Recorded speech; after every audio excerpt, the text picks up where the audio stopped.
Hello friends, good evening. आपके अपने YouTube channel mind blowing education में आपका स्वागत है। टॉप 100 क्वेश्चन की सीरीज जो चल रही थी, 1000 क्वेश्चन की जो सीरीज चल रही थी, उसी में आगे बढ़ते हुए आज फिर मैं 40-50 क्वेश्चन जो है आपके सामने लेके आया। टॉप इम्पोर्टेंट क्वेश्चन जो है प्रीवियस ईयर में पूछे गए क्वेश्चन 41 FED के लिए जो बच्चों के कॉल और मैसेज आए कि BSF और 41 FED की जो एग्ज़ाम है उसके लिए ये संबंधित एक क्वेश्चन है। और वैसे तो ये सभी परीक्षाओं के लिए इम्पोर्टेंट है, चाहे कोई किसी भी परीक्षा की SSC, रेलवे या किसी भी एग्ज़ाम की तैयारी करता हो, सभी चेक कर सकते हैं कि अपने को भी कितना आता है, उससे संबंधित ये क्वेश्चन है। तो आई होप जो भी यूट्यूब चैनल पर अपने नए वो प्लीज़ चैनल को सब्सक्राइब कर लेना। और इस वीडियो की PDF के लिए वीडियो के डिस्क्रिप्शन में टेलीग्राम का लिंक दिया, उसे ज़रूर ज्वाइन कर लेना। बहुत ही इंपॉर्टेंट ये सीरीज़ होने वाली है, लास्ट तक ज़रूर देखें। तो पहला जो क्वेश्चन दिया गया, ये दिया गया वायुमंडल की कौन सी परत हमें सूर्य से आने वाली अल्ट्रावायलेट किरणों से बचाती है। तो जो पहला क्वेश्चन है ये आपका, इसका आंसर हो जाएगा अपना ओजोन।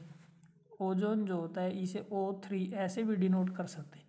O इसके नीचे O3 लिखा होता है। अगर आपको किसी दिन ये पूछ लिया जाए ये क्वेश्चन भी, तो आप याद रखना इस चीज़ को कि ओजोन में ऑक्सीजन के कितने अणु होते हैं। ओजोन में ऑक्सीजन के कितने अणु होते हैं, तो इसका राइट आंसर होगा 3।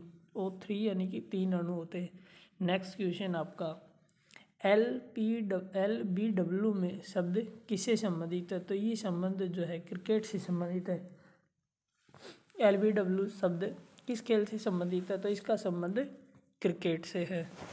नेक्स्ट क्वेश्चन आपका संसद की संयुक्त अधिवेशन की अध्यक्षता कौन करता है। तो ये करता है प्रेसिडेंट। आपका संसद के संयुक्त अधिवेशन की अध्यक्षता जो है वो आपका प्रेसिडेंट, यानी कि संयुक्त अधिवेशन की अध्यक्षता राष्ट्रपति करता है। ख्वाजा मोइनुद्दीन चिश्ती की दरगाह कहाँ स्थित है। ये सभी प्रीवियस ईयर के क्वेश्चन है जो कहीं ना कहीं पूछे गए हैं। तो ज़्यादातर ये क्वेश्चन आर्मी और BSF इनमें ही पूछे गए हैं, वही क्वेश्चन की सीरीज़ है। ये बहुत इंपॉर्टेंट आपके लिए होने वाली है। तो अगर अपन आगे चलते हैं कि ख्वाजा मोइनुद्दीन चिश्ती की दरगाह कहाँ स्थित है, तो ये अजमेर में। अगर आपको कोई पूछे कि अजमेर की स्थापना किसने की थी, तो मैं आपको बता दूं कि अजमेर की स्थापना अजय राज नाम के व्यक्ति ने करी थी। अजमेर की स्थापना अजय राज नाम के व्यक्ति ने करी थी। देखो, जीके याद करने का ये सबसे अच्छा तरीका है कि इस तरह से रिलेट करके करें। जैसे मान लो ये क्वेश्चन आ गया कि संसद की संयुक्त अधिवेशन की अध्यक्षता कौन करता है। संसद के संबंधित अनुच्छेद पूछे, तो संसद से संबंधित अनुच्छेद पूछे तो संसद का जो उल्लेख है वो अनुच्छेद 79 में है।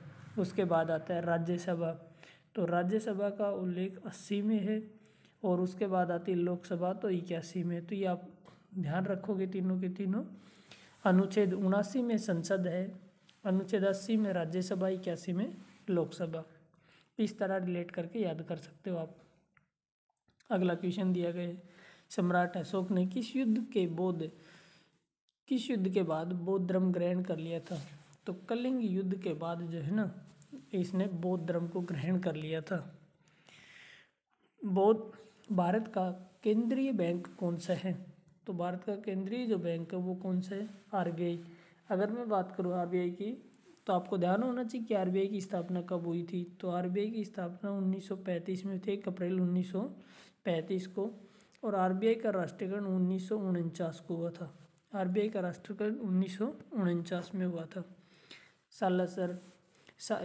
सालारजंग म्यूजियम कहाँ स्थित है। तो सालारजंग म्यूजियम जो है ये हैदराबाद में स्थित है।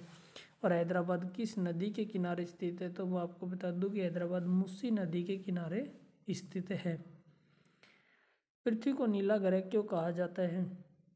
पृथ्वी को नीला ग्रह क्यों कहा जाता है, ये दिया गया है। तो ऑप्शन जो है आपका जल की उपस्थिति के कारण ही सा नीला ग्रह कहा जाता है, क्योंकि जल है और जल के कारण ही जो है हरी भरी भूमि रह पाती है, पेड़ पौधे, उसके कारण जो है इसलिए पृथ्वी को नीला ग्रह कहा जाता है। संसार की सबसे लंबी नदी कौन सी है। तो जो सबसे लंबी नदी है वो कौन सी हो जाएगी, ये नील नदी। सबसे लंबी नदी नील नदी। अगर सबसे चौड़ी नदी पूछे या बहाव के क्षेत्र से बड़ी नदी पूछे, तो वो उसका सही आंसर हो जाएगा अमेजन नदी। तो उसका हो जाएगा सही अमेजन नदी। विश्व की सबसे लंबी नदी नील नदी। अगर भारत की सबसे लंबी नदी पूछे तो गंगा नदी हो जाएगा। किस तापमान पर सेल्सियस और फारेनहाइट दोनों बराबर होते हैं? सेल्सियस को डिग्री सेल्सियस ऐसे और फारेनहाइट को एफ से डिनोट करते हैं, और ये दोनों बराबर होते हैं -40 डिग्री सेल्सियस पर। -40 डिग्री सेल्सियस पर ये दोनों बराबर रहते हैं।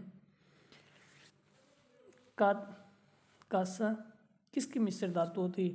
तो कांसा तांबा और टीन की मिश्र धातु होती है। कांसा जो है तांबा और टीन की मिश्र धातु होती है। दिलीप ट्रॉफी का संबंध किससे? तो आपको सबको पता होगा कि क्रिकेट से इसका संबंध है। एलपीजी का पूर्ण विस्तार क्या हो गया? एलपीजी की फुल फॉर्म पूछी गई है तो लिक्विड पेट्रोलियम गैस होती है। एलपीजी का पूरा फॉर्म क्या होती है? Liquid petroleum gas. एलपीजी का आपको सबको पता है कि जो सिलेंडर भरे जाते हैं ये एलपीजी के भरे जाते हैं, और इसमें सबसे ज़्यादा इसमें गैस कौन कौन सी होती है? तो मैं आपको बता दूं कि एलपीजी में ब्यूटेन प्लस प्रोपेन, ब्यूटेन और प्रोपेन होती है। एलपीजी के जो सिलेंडर होते हैं इनमें ब्यूटेन और प्रोपेन पाई जाती है। गीता रहस्य पुस्तक के लेखक कौन थे? तो इसका राइट आंसर बाल गंगाधर तिलक। गीता रहस्य नामक पुस्तक के लेखक कौन थे? बाल गंगाधर तिलक। ये आपका आंसर हो जाएगा। पूर्वोत्तर के राज्यों में जंगलों को काटकर जो खेती की जाती है वे क्या कहलाती है? तो पूर्वोत्तर के जो राज्य हैं उनमें जंगलों को खेत कर जो खेती की जाती है उसे झूम खेती कहा जाता है। अमेरिकी राष्ट्रपति का कार्यकाल कितने वर्ष होता है? तो मैं आपको बता दूं कि 4 वर्ष होता है। और आप सभी को पता होगा कि वर्तमान में अमेरिका के राष्ट्रपति कौन हैं? तो आपको सबको पता होना चाहिए। कमेंट बॉक्स में कमेंट करके आप आंसर देंगे कि अमेरिका के वर्तमान में राष्ट्रपति कौन है। और मैं आपको बता दूं कि उपराष्ट्रपति की अगर बात करूं कि वर्तमान में उपराष्ट्रपति कौन, अमेरिका के उपराष्ट्रपति कौन है, तो मैं आपको बता दूं कि कमला हैरिस जो है वर्तमान समय में अमेरिका के उपराष्ट्रपति है। और राष्ट्रपति की अगर बात करूं तो आपको पता भी होगा, नहीं तो मैं बता देता हूं। अब जो बाइडन जो है ये अमेरिका के राष्ट्रपति है वर्तमान समय में। बाइडन जो है ये अमेरिका के राष्ट्रपति है। किस मिट्टी को रेगुड़ मिट्टी के नाम से जाना जाता है? तो मैं बता दूं आपको कि काली मिट्टी को रेगुड़ मिट्टी के नाम से जाना जाता है। रेगुड़ मिट्टी के नाम से काली मिट्टी को जाना जाता है। लाल मिट्टी का रंग लाल क्यों होता है? तो मैं आपको बता दूं कि आयरन ऑक्साइड की उपस्थिति के कारण लाल मिट्टी का रंग लाल होता है। अगले क्वेश्चन की अगर अपन बात करें, और ये काली मिट्टी की बात जो आई थी तो इसके बारे में एक क्वेश्चन और बता देता हूँ कि कपास का सबसे अधिक उत्पादन जो है काली मिट्टी में होता है। कपास का सबसे अधिक उत्पादन काली मिट्टी में होता है। आगे अपन चलते। भारत में कितने प्रतिशत क्षेत्रफल पर खेती की जाती है?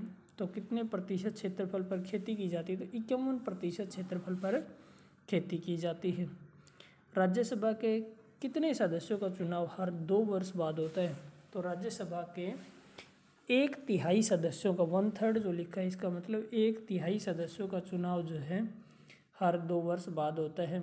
अगर आपसे कोई पूछे कि राज्यसभा का कार्यकाल क्या होता है, तो मैं आपको बता दूं कि राज्यसभा के सदस्यों का कार्यकाल होता है। राज्यसभा के सदस्यों का कार्यकाल 6 वर्ष होता है। राज्यसभा एक स्थायी सदन है, यह कभी भी भंग नहीं होती, इसका कोई कार्यकाल नहीं होता है। राज्यसभा के सदस्यों का कार्यकाल पूछे तो 6 वर्ष। इसके सदस्यों का चुनाव हर 2 वर्ष बाद होता है, यानी कि 1/3 सदस्यों का चुनाव 2 वर्ष बाद होता है। नेक्स्ट क्वेश्चन आपका, भारत में पहला भाषाई आधार पर, ये देखो भाषाई आधार पर, भाषा के आधार पर गठित पहला राज्य कौन सा है? तो ये कौन सा पहला राज्य है? भाषा के आधार पर गठित पहला राज्य जो है ये आपका आंध्र प्रदेश है। दुनिया में सबसे बड़ा हीरा, तो दुनिया में सबसे बड़ा हीरा कहाँ स्थित है? बड़ा हीरा कौन सा है? तो ये है कलिनन। दुनिया में सबसे बड़ा हीरा कलिनन। मैं आपको बता दूं भारत में अगर हीरे की खान की बात करें तो ये कहाँ स्थित है? ये कर्नाटक में स्थित है। प्रधानमंत्री, ऐसे प्रधानमंत्री का नाम बताना है जिन्होंने भारत रत्न और निशान-ए-पाकिस्तान दोनों प्राप्त किए। तो आपको मैं बता दूं कि मोरारजी देसाई ऐसे प्रधानमंत्री थे जिन्होंने भारत रत्न, जो भारत रत्न है ये सर्वोच्च रत्न है भारत का और इसकी शुरुआत 1954 में हुई थी। भारत रत्न, पद्म विभूषण, पद्म भूषण, इन सब की शुरुआत 1954 में हुई थी, आपको याद रखना है। और निशान ए पाकिस्तान भी दिया गया था इनको। मोरारजी देसाई के पूर्व प्रधानमंत्री थे। विज्ञान का जनक किसे कहा जाता है? तो एलन ट्यूरिंग को कहा जाता है। ये देख लेने का पहला सिक्का, रुपये का पहला सिक्का, ये ऐसे था, ये सॉरी यहाँ ऐसे लिखा गया था। रुपये का पहला सिक्का कौन सा था? तो ये लीडियन सिक्का था। रुपये का पहला सिक्का कौन सा था? लीडियन सिक्का था। सबसे हल्की धातु कौन सी है? तो सबसे हल्की अगर धातु की बात करूँ तो सबसे हल्की धातु होती है लिथियम। और सबसे अगर भारी धातु की बात करूँ तो ये होती ओस्मियम। सबसे भारी अगर धातु की बात करूँ तो ये होती है आपकी ओस्मियम। और सबसे हल्की धातु की बात करूँ तो होती है लिथियम। अगर भविष्य की धातु की बात करूँ तो वो होती प्लेटिनम। भविष्य की धातु की बात करूँ तो ये होती प्लेटिनम। भविष्य की धातु कौन सी होती? प्लेटिनम। आई होप आपको ये सब चीज़ें ध्यान रखनी है। दुनिया का सबसे छोटा रेगिस्तान कौन सा है? दुनिया का सबसे छोटा रेगिस्तान कौन सा है? कॉकस डेजर्ट है और ये कनाडा में है। और कनाडा की अगर राजधानी की मैं बात करूं तो आपको सबको ध्यान रखना है कि कनाडा की राजधानी जो होती है ये ओटावा है। कनाडा की राजधानी ओटावा है। आई होप आपको ध्यान रहेगी। राज्यसभा के अध्यक्ष कौन है? तो राज्यसभा का अध्यक्ष जो होता है ना हमेशा उपराष्ट्रपति होता है। जो भी उपराष्ट्रपति होगा वो ही राज्यसभा का अध्यक्ष होगा। और मैंने आपको बताया कि राज्यसभा का कोई निश्चित कार्यकाल नहीं होता। राज्यसभा के सदस्यों का कार्यकाल होता है 6 वर्ष। और राज्यसभा एक स्थायी सदन है। और अगर बात करूं अनुच्छेद की तो राज्यसभा की जो बात करूं तो राज्यसभा का अनुच्छेद है 80 और संसद अनुच्छेद 79 में। नीति आयोग के अध्यक्ष कौन है? यहाँ गलती से ये मिट गया है, यहाँ था नीति आयोग, ये था नीति आयोग के अध्यक्ष कौन हैं? तो मैं आपको बता दूं कि नीति आयोग के अध्यक्ष हमेशा भारत के प्रधानमंत्री होते हैं। और पहले योजना आयोग इसका नाम था। योजना आयोग का नाम बदलकर 2015 में नीति आयोग कर दिया गया। भारत के प्रधानमंत्री होते हैं हमेशा। इसका सही आंसर रहेगा। भारत की पहली महिला प्रधानमंत्री कौन थी? ये यहाँ लिखा था भारत की पहली महिला प्रधानमंत्री, तो ये थी इंदिरा गांधी। भारत की पहली महिला प्रधानमंत्री इंदिरा गांधी थी। जबकि अगर विश्व में बात करूं कि विश्व की पहली महिला प्रधानमंत्री तो बेनजीर भुट्टो थी। भंडारनाइके विश्व की पहली महिला प्रधानमंत्री थी। भंडारनाइके थी पहली महिला प्रधानमंत्री। अगर मैं आगे बात करूं कि भारत की पहली महिला राष्ट्रपति कौन थी, इसके भी आगे था भारत की पहली महिला राष्ट्रपति कौन थी। तो भारत की पहली महिला राष्ट्रपति थी प्रतिभा देवी सिंह पाटिल, आपको सबको पता है। भारत का चीनी का कटोरा किसे कहा जाता है? अपने भारत में जो है किस राज्य को भारत का चीनी का कटोरा किस राज्य को कहा जाता है? तो वो कहा जाता है उत्तर प्रदेश को। क्यों कहा जाता है? क्योंकि गन्ना सबसे ज़्यादा होता है उत्तर प्रदेश में। अगर विश्व में चीनी के कटोरे की बात करूं तो क्यूबा को कहा जाता है। किसको कहा जाता है? क्यूबा को कहा जाता है। और भारत में गन्ने को कहा जाता है। गन्ने के उत्पादन के कारण किसे कहा जाता है? उत्तर प्रदेश को कहा जाता है। ब्लड प्रेशर मापने के लिए किसका प्रयोग किया जाता है? तो दाब मापी का प्रयोग किया जाता है। ब्लड प्रेशर मापने के लिए किसका इस्तेमाल किया जाता है? रक्त दाब मापी का प्रयोग किया जाता है। सुपर कंप्यूटर का आविष्कार किसने किया था? तो सुपर कंप्यूटर का आविष्कार जो पहली बार सीमोर क्रे ने किया था। सुपर कंप्यूटर का प्रयोग किसने किया था? सीमोर क्रे ने किया था। एलसीडी के लिए विस्तार क्या है? विस्तार यानी कि एलसीडी की फुल फॉर्म क्या है? तो हिंदी में अगर बात करोगे तो ये होगी प्रकाश उत्सर्जक डायोड। अगर इंग्लिश में बात करूं तो ये होगी liquid crystal CRYSTAL crystal display. Liquid crystal display. LCD की फुल फॉर्म होती है लिक्विड क्रिस्टल डिस्प्ले। और हिंदी में अगर बात करूँ तो प्रकाश उत्सर्जक डायोड। ये सभी क्वेश्चन कहीं ना कहीं पूछे गए। मैं फिर से बता दूं कि वीडियो के ज़्यादा से ज़्यादा शेयर कर देना, चैनल को सब्सक्राइब कर लेना। लगातार आपके पेपर के लिए लगातार ये क्लास चलने वाली है, अगर आप थोड़ा सपोर्ट करोगे तो। और वीडियो की जो इस क्लास की जो PDF रहने वाली है वो टेलीग्राम ग्रुप को ज्वाइन कर लेना, वहाँ से आप ले सकते हो, ताकि आपको लिखने की कोई आवश्यकता ना हो। और लिखो तो बहुत अच्छी बात है, बाकी आप बार बार इन्हें रिवाइज कर सको। वहाँ पेपर के टाइम तक आपको कई हज़ार क्वेश्चन जो है करवा दिए जाएंगे। अगला क्वेश्चन आपका, भारत सबसे बड़ा देश, विश्व का सबसे बड़ा लोकतंत्र कौन सा है? तो वो भारत है। सबसे लंबा लिखित संविधान किसका है? तो भारत सबसे लंबा संविधान किसका है? भारत का संविधान है। बल्ब के तंतु किसके बने होते हैं? तो बल्ब के तंतु जो है ना टंगस्टन धातु के बने होते हैं। बल्ब के अंदर जो मिही मिही जो तार होती है ना वो टंगस्टन की बनी होती है। तो ये थे आपके लास्ट 38 क्वेश्चन जो थे, इनके बारे में। इनके साथ मैंने आपको 10-15 क्वेश्चन वैसे बता दिए। लगभग जो आपने 50 क्वेश्चन समझे, आई होप आपको ये सब चीज़ें समझ आई होंगी। और वीडियो आपको अच्छी लगी है तो ज़्यादा से ज़्यादा शेयर कर देना और चैनल को सब्सक्राइब कर लेना। आपके जितने भी साथी हैं जो FAD 41 FAD या 39 FAD की तैयारी करते हो, या BSF की तैयारी करते हो, या CISF की तैयारी करते हो, तो उन सभी को ज़्यादा से ज़्यादा जोड़िए। जानकारी आपसे शेयर करनी चाहिए। आपको क्लास अच्छी लगी होगी। Thank you.